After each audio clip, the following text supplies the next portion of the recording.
Space సిల్క్‌లోనే one more beautiful collection అండి. Collection అయితే మాత్రం అద్దిరిపోయింది. సింప్లీ సూపర్బ్ అనమాట. చాలా బడ్జెట్‌లో వచ్చేస్తుంది.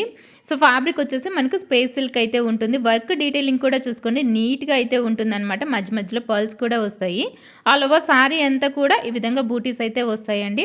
సో, శారీ మొత్తం ఇలాగే ఉంటుందండి. అందుకే శారీ ఓపెన్ చేసి చూపించట్లేదు. బ్లౌజ్ చూపిస్తాను. బ్లౌజ్ ఎలా ఉందో యాజ్ ఇట్ ఈస్‌గా శారీ కూడా అలాగే ఉంటుంది. ఎందుకంటే సెట్ వైస్ తీసుకున్న వాళ్ళకి ఇలా కరెక్ట్ ఫోల్డింగ్ రాలేదనుకోండి మళ్ళీ వాళ్ళకి సేల్ చేసుకోవడం కొంచెం ఇబ్బందిగా ఉంటుందన్నమాట. అందుకని చెప్పేసి ఓపెన్ చేయట్లేదు. బట్ అన్నీ కాదనుకోండి. ఈ శారీ ఏంటంటే మొత్తం ఆల్ ఓవర్ శారీ అంతా బ్లౌజ్ ఎలా ఉంటుందో యాజ్ ఇట్ ఈస్‌గా శారీ అలాగే ఉంటుంది కాబట్టి ఓపెన్ చేయట్లేదనమాట. వర్క్ చూసుకోండి హ్యాండ్ పర్పస్ మనకి ఇలా కట్ వర్క్ అయితే వస్తుంది. ఇలాగే మనకు శారీలో కూడా ఉంటుంది. ఇందులో మంచి మంచి కలర్ ఆప్షన్స్ కూడా అవైలబుల్‌గా ఉన్నాయి. అన్నీ కూడా మంచి కలర్స్ అండి. కావాల్సిన వాళ్ళు త్వరగా స్క్రీన్ పైన కనిపిస్తున్న నెంబర్‌కి వాట్సాప్ చేసి ఆర్డర్ చేసుకోండి. సింగిల్ అయినా సరే, సెట్ వైస్‌గా అయినా సరే. Single sari price only 1050 free shipping all over India. కావాల్సిన వాళ్ళు స్క్రీన్ పైన ఇస్తున్న నెంబర్‌కి వాట్సాప్ చేసి ఆర్డర్‌ని అయితే ప్లేస్ చేసుకోండి.